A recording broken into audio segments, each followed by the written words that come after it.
إله إلا الله.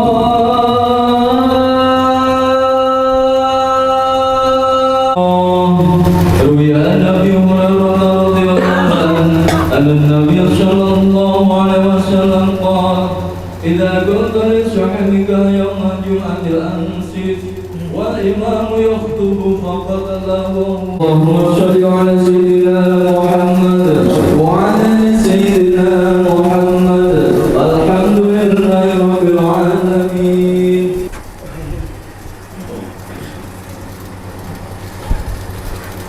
Assalamualaikum warahmatullahi wabarakatuh. Alhamdulillahi rabbil alamin.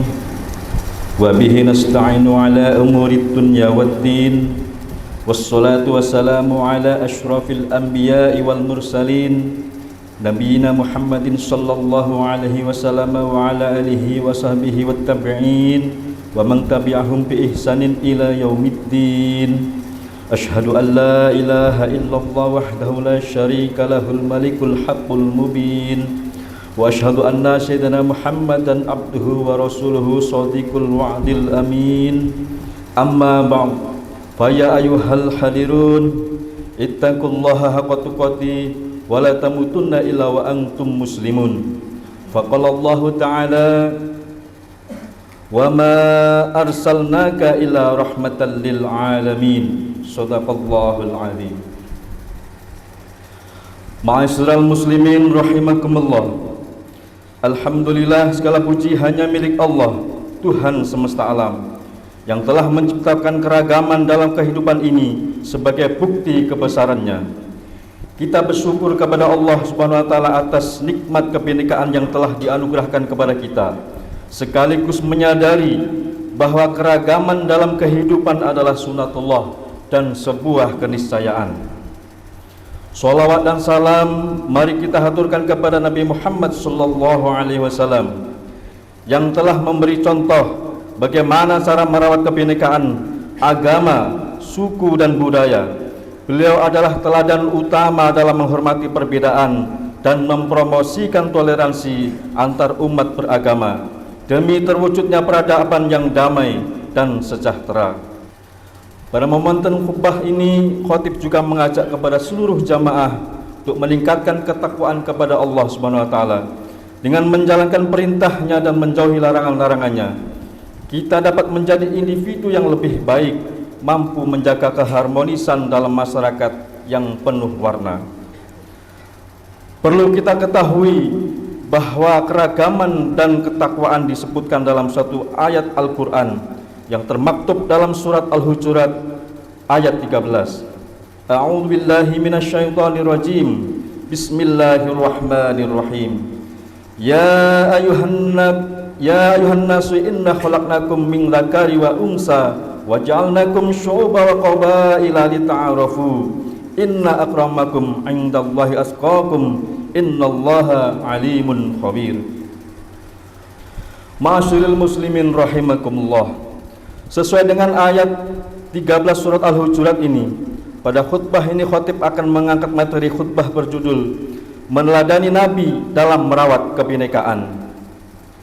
Hal ini penting kita lakukan terlebih pada momentum bulan Rabiul Awal yang menjadi tonggak sejarah hadirnya Islam di muka bumi ini dengan lahirnya sosok mulia yang mengajarkan kita bagaimana menghormati dan menjaga keragaman, yakni baginda Nabi besar Muhammad sallallahu alaihi wasallam. Dalam perjalanan mengemban risalah rahmatan lil alamin di muka bumi ini, banyak sejarah yang menggambarkan komitmen Nabi dalam menghadapi perbedaan, keragaman atau kebinekaan. Sehingga untuk menjaga keharmonisan, Nabi Muhammad SAW mengawalinya dengan mengurangi fanatisme kesukuan. Nabi Muhammad SAW menjadi agent of change, pionir perubahan untuk menguatkan ukhuwah antara kaum muhajirin yang berasal dari suku Quraisy Makkah dan kaum Ansor dari suku Al-Khazraj dan Aus dari Madinah. Dalam mewujudkan perdamaian, Nabi Muhammad SAW mengeluarkan konsep ikatan bersama dan kesepakatan yang menjadi pegangan hidup dalam kebinekaan, dan dipedomini oleh seluruh agama dan suku Madinah. Kesepakatan tersebut dikenal dengan nama Piagam Madinah. Dengan adanya Piagam Madinah ini, Rasulullah SAW telah mengajarkan sejak dini bagaimana menjunjung tinggi nilai-nilai kesetaraan, demokrasi, toleransi, dan menebarkan nilai keadilan bagi setiap penduduk Madinah dalam berbagai bidang kehidupan seperti ekonomi, pendidikan, agama, dan sebagainya. Namun kita ditakdirkan bisa menikmati rahmat berupa manisnya menjadi umat Islam dan hidup di negara yang damai di tengah keragaman. Dalam konteks keindonesiaan yang dihuni oleh ragam agama, suku, dan budaya ini, konsensus kebangsaan yang telah dicontohkan oleh Nabi Muhammad SAW melalui Piagam Madinah juga menginspirasi para pendiri bangsa Indonesia dalam merumuskan dan menyusun sebuah kesepakatan bersama sebagai dasar negara. Hasilnya, kini kita bisa hidup bersama dalam keragaman dengan memegang teguh kesepakatan bersama bangsa Indonesia yang terwujud dalam falsafah negara bernama Pancasila. Walaupun mayoritas penduduk Indonesia beragama Islam, namun tidak serta-merta menjadikan Indonesia sebagai Darul Islam atau negara Islam. Para pendiri bangsa sepakat untuk menjadikan Indonesia sebagai Darussalam, negara penuh keselamatan bagi semua manusia dari berbagai latar belakang agama, suku, dan budaya. Hal ini bisa terwujud dengan Piagam Madinahnya Indonesia, yaitu Pancasila. Maka kita sebagai penerus kehidupan berbangsa di Indonesia harus memegang teguh kesepakatan dan perjanjian ini guna terwujud kedamaian yang selama ini bisa kita rasakan. Ma'asyiral muslimin rahimakumullah. Dari paparan khutbah Jumat ini kita bisa melihat bahwa Rasulullah SAW benar-benar menjadi inspirasi dalam merawat kebinekaan yang sudah kita rasakan manfaat besarnya dalam kehidupan kita di Indonesia. Wujud mensyukuri semua ini adalah menguatkan komitmen untuk menjaga warisan luhur para pendiri bangsa dan senantiasa menebarkan kasih sayang kepada sesama. Untuk menutup khutbah ini, perlu kita ingat pesan Rasulullah SAW dalam hadis yang diriwayatkan oleh Imam Tirmizi.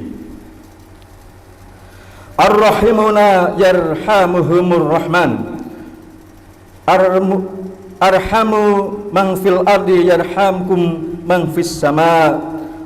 Ar-rahimu syujnatun minar rahman.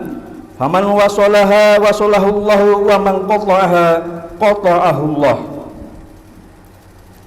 Artinya, orang-orang yang memiliki sifat kasih sayang akan disayang oleh Allah yang Maha Penyayang.